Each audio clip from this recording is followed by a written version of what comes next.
Believe it or not, this is the 50th video I've uploaded to my YouTube channel. And to celebrate, I thought it would be fun to share 50 ways to save money this year. Now, that's a lot to take in, and not all of these tips are gonna make sense for your unique situation. So just listen for those 1 or 2 or 3 that give you that feeling of like, ooh, I could do that. Because if you get just one tip that helps you save more money this year, then this video was a good investment of your time. And hopefully you'll tap the like button so the YouTube algorithm will share these money-saving tips with more people. Now, let's tackle taxes first. Because worldwide, between income tax, sales tax, value-added tax, property tax, payroll tax, etc., etc., etc., like everything we can possibly tax, right? The average person pays 30 to 50% in taxes. But the good news is that by shifting your mindset and changing the way you view the tax law in your country, you'll see how you can legally and ethically reduce your taxes.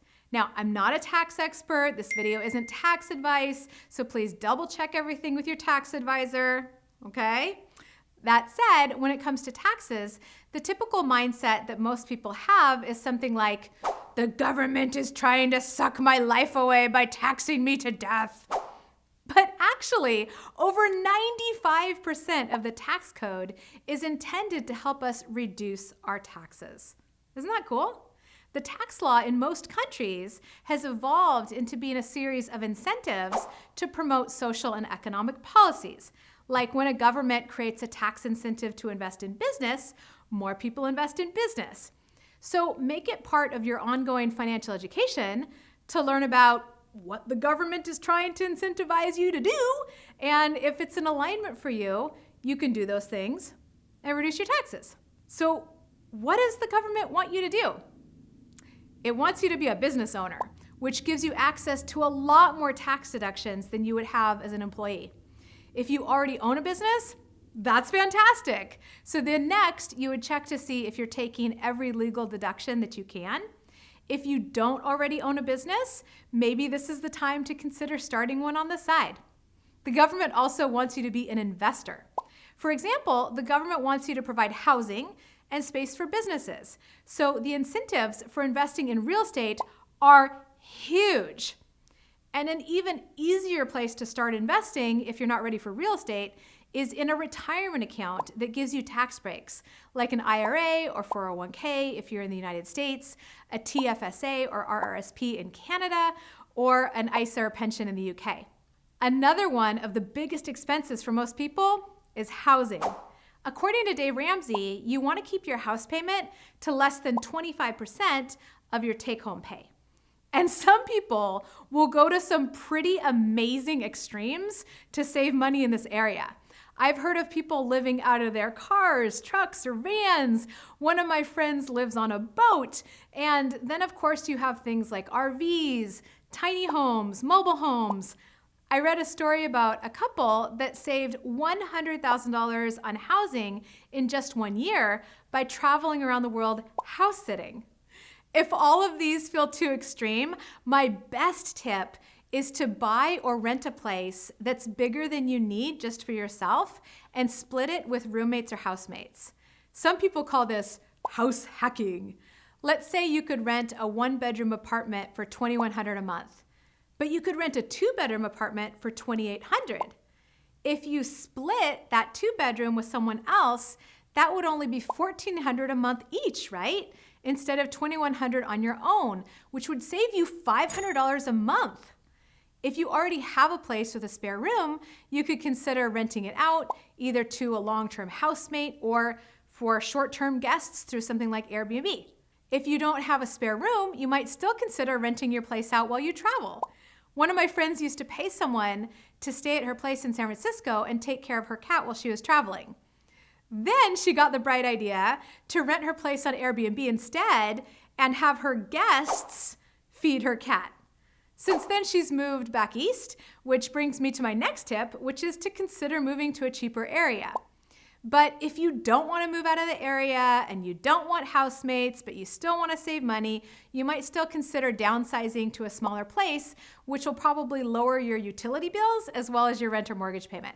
And that brings me to one of my favorite categories, food. Nom, nom, nom. I love food, and it's also one of the biggest spending categories for most people. In fact, I tracked our spending for a week, and I was shocked at how much we were spending on food. If you want to check out my video on what I spend in a week, I'll include the link in the description on this video. Now, you probably already know that eating out is more expensive than making your food at home, right? But did you know that it's typically 4 to 10 times more expensive? That's a big difference. So even eating out a few times less each month can help you save quite a bit of money. When you are eating out, if the portions are big enough, consider putting half of your meal in a to-go container before you start eating so you can get 2 meals out of it. Or if you don't want to take food to go, consider ordering an appetizer as your entree. When you buy groceries, if you can make a list and stick to it, you'll statistically spend about 30% less. It also helps to pay attention to the prices of the foods you like to buy the most often and consider cheaper alternatives. Like I was having pomegranate seeds with my breakfast most mornings, which were like $4 or $5 at Trader Joe's, and I realized that I could be just as happy with a banana, which is more like 29 cents. If your store offers their own cheaper version of something, you might want to consider trying that instead of the pricier national brand. And you can also see if there's an option in your area to buy imperfect produce. Did you know that almost half of the produce in the United States is just thrown out because it's considered too funny looking to be stocked on the grocery store shelves? But this way, you can get fresh organic produce for about 40% less than you would at the store. Either way, produce is going to be cheapest when you buy it in season. And when you see a sale on items that you use a lot, it might make sense to stock up, especially if you have the space and it keeps well, even if you have to freeze some of it. Finally, if you can plan your meals ahead, you're more likely to only buy what you need and not waste money on stuff you don't use and end up throwing away. Okay, so far we've covered some of the biggest spending areas for most people. And since a lot of my clients and subscribers are entrepreneurs, I feel like we have to talk about another big category, which is your business operating expenses. So if this doesn't apply to you, you can skip to this timestamp right here. And if you do own your own business, I want to share an insight with you from one of my favorite books, which is Profit First by Mike Michalowicz. This handy chart gives you target allocation percentages for how much of your revenue in a healthy business should go to what, depending on the size of your business. If you're under $250,000 in revenue, he recommends that your operating expenses be under 30%. Now, let's combine this with an insight from another one of my all-time favorite books, The 4-Hour Workweek by Tim Ferriss, which is this: eliminate, automate, delegate.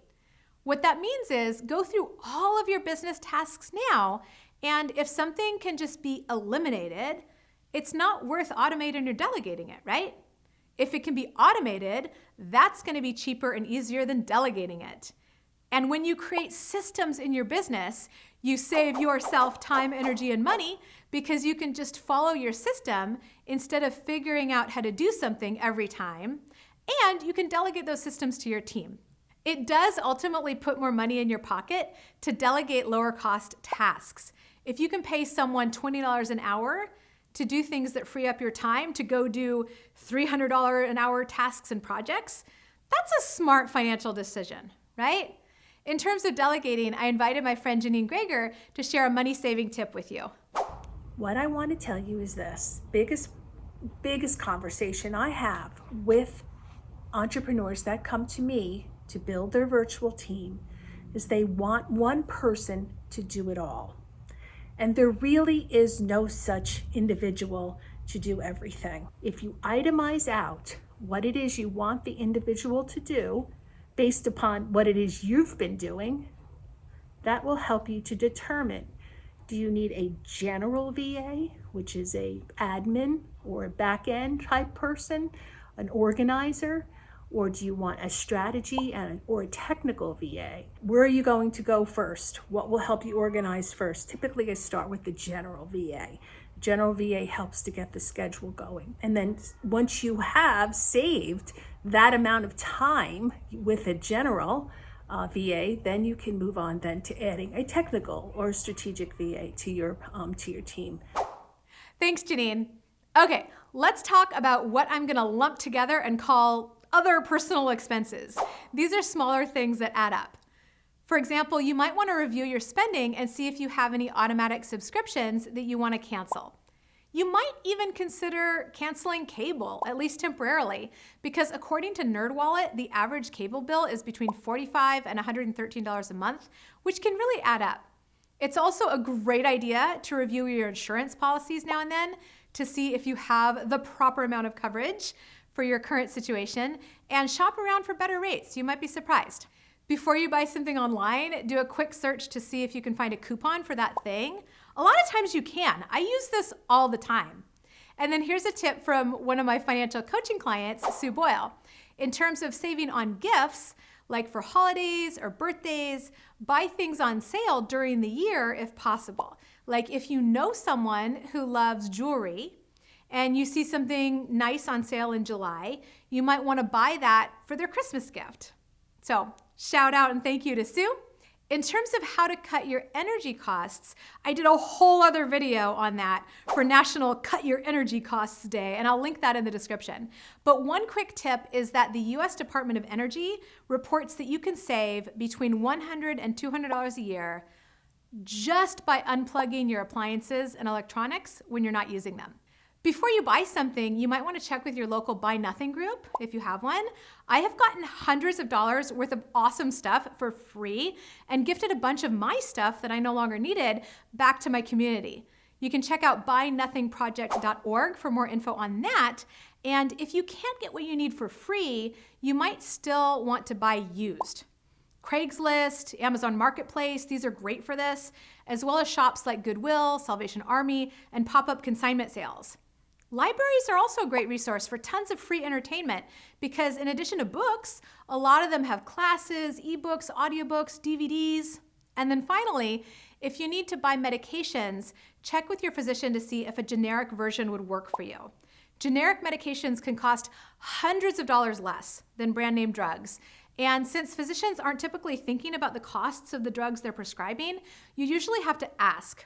And in terms of over-the-counter options, store brand medications typically cost 20 to 40% less than big brands, but are often the exact same formula. Now, let's talk about some powerful money systems and strategies that can help you save money in general. First of all, I recommend creating a separate savings account so you can temporarily park money there that's on its way to being invested in other things without accidentally spending it on something else. And financial expert Leandra Foster is going to share the next tip. Hi, I'm Leandra Foster, and my best money saving tip is not to use willpower. So what I do is I transfer money to my savings as soon as I get paid. This has worked for me for years to know that I've already saved and any money that I have left in my account is free for me to spend without having to feel guilty about it. Thanks, Leandra.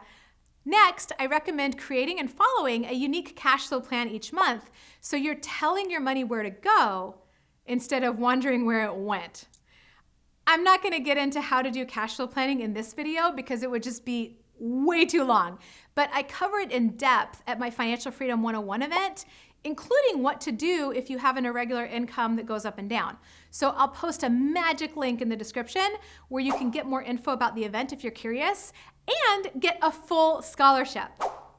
My point is, when you're planning your cash flow ahead like this, you'll see more opportunities for how you can save more money. Research shows that people who have money automatically deposited in a savings account increase their savings by 81% a year. So I also recommend setting up an auto transfer. And one of my awesome VIP coaching clients, Eddie Matsumoto, is going to share the next two tips. Hi, my name is Eddie Matsumoto from Carmel, California. I learned to review my finances using Wealth Dashboard and Money Date. And by using these tools, I can review the overall finances to see my progress and spot any potential problems. And also, as a result, I was able to rediscover some of the money I forgot I had. So for example, I had some cash in my suitcase and in the closet. And just yesterday, I found a bank account I forgot that I had. The second tip might be to change the mindset about finances. I used to put all my money into saving and checking account, and they were not growing. So instead of working hard to make money, now I think about making the money work hard for me. So now I made some changes. They are working a lot harder for me, whether I am working, sleeping, or playing. And I think it is growing probably at least 4 times faster than it used to. So thank you, Penelope. Thank you, Eddie. If you're not familiar with the tools that Eddie mentioned, the wealth dashboard and the money dates, that's something we talk about more at Financial Freedom 101. And while you're reviewing your finances, it's a good idea to track your spending. You might be surprised to see how much you're actually spending on stuff and find opportunities to save money. When you do unexpectedly save or decide to save money, I encourage you to make a note to transfer any money you saved to your separate savings account so it doesn't just get spent on something else. I have a note on my iPhone called transfers. So if I go to the grocery store and it says, you saved $11, I make a note to transfer that $11 to my investment account. You might be surprised at how much these little transfers can add up. And then 2 more quick tips for you. Think of the potential future value of your money before you spend it. I used to think about this a lot when deciding whether or not to get popcorn at the movies. Last I checked, a large popcorn was around $9. What if I invested that $9 instead? If my money grew at 10% for 20 years, it would be worth about $66. Do I want to spend $66 of my future self's money on popcorn? And finally, when your income goes up, increase the amount of your auto transfer instead of just increasing your lifestyle.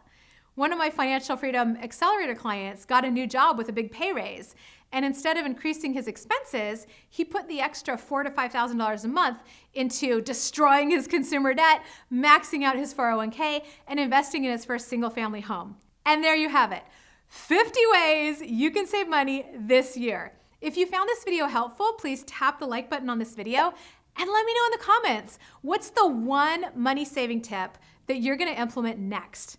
Of course, if you have some hot money-saving tips that we didn't mention in this video, please share them in the comments so that our whole community can benefit from each other's wisdom and experience. And if you'd like to see more videos from me around personal finance, money management, saving and investing, financial freedom, make sure to subscribe to this channel and click the little bell icon. Thanks for watching and happy saving.